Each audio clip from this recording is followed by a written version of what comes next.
বা ঘরের এক কোনায় এক চিলতে সবুজ কিন্তু আপনার মনকে সজীব করবে। আর তাই আমরা আজকের শৈলীতে এমন একজনকে আমন্ত্রণ করেছি যিনি আমাদের জানাবেন কিভাবে আমরা এই কাজটি করতে পারি। তিনি শিফা। কেমন আছেন? ভালো আছি। আপনি ভালো আছেন? ধন্যবাদ। আমরা জানলাম যে এই জিনিসটাকে বলে অটো প্ল্যান্ট। অটো প্ল্যান্টটা আসলে কি? আসলে এটা হচ্ছে যে মাটি ছাড়া গাছ, যেহেতু আমরা মাটি ব্যবহার করতেছি, মানে গাছের প্রধান হচ্ছে উপকরণই হচ্ছে তো মাটি, কিন্তু আমরা এই গাছটা তৈরি করব মাটি ছাড়া। যে কারণে যেহেতু আমাদের মাটি আমরা ব্যবহার করতেছি না, সেই ক্ষেত্রে আমরা ধরেন ড্রেসিং টেবিল বলেন, ড্রয়িং রুমে টেবিলে, যে কোনো জায়গায় আমরা এটা রেখে দিতে পারি। আমরা দেখছি যে আপনার কাছে কিছু জিনিস আছে যেগুলো লাগে অটো প্ল্যান্ট করতে, তো জিনিসগুলোর নাম যদি আমরা জানি। যে এটা আমি বলতেছি যে অটো প্ল্যান্ট করতে গেলে সবচেয়ে যেটা গুরুত্বপূর্ণ বিষয় সেটা হচ্ছে গিয়ে অটো সিড, যেটাকে বলে অটো দানা।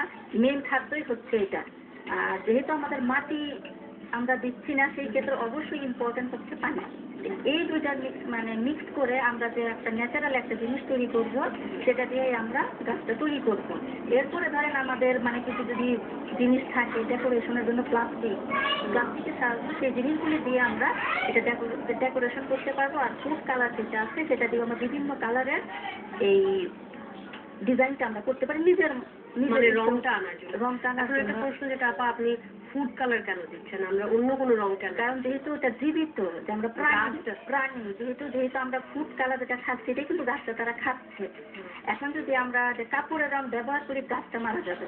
এটা খুব বড় একটা ইনফরমেশন যারা আমাদের এইমাত্র জয়েন করেছেন এবং আপনারা জানেন না যে কি কি উপকরণ লাগে অটো প্ল্যান্টের জন্য, তাদের জন্য উপকরণগুলো আরো একটা। অটো প্ল্যান্ট তৈরি করার জন্য যা যা লাগবে: অটো সিড, পানি ও বিভিন্ন রঙের ফুড কালার। প্রথমে আমাদের নিতে হবে পানি, নিতে হবে আমাদেরকে।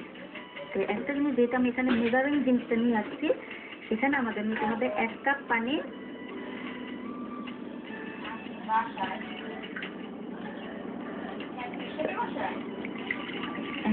আমরা এটা হবে আর কি 1 কাপ পানিতে 1 চা চামচ অটো দানা।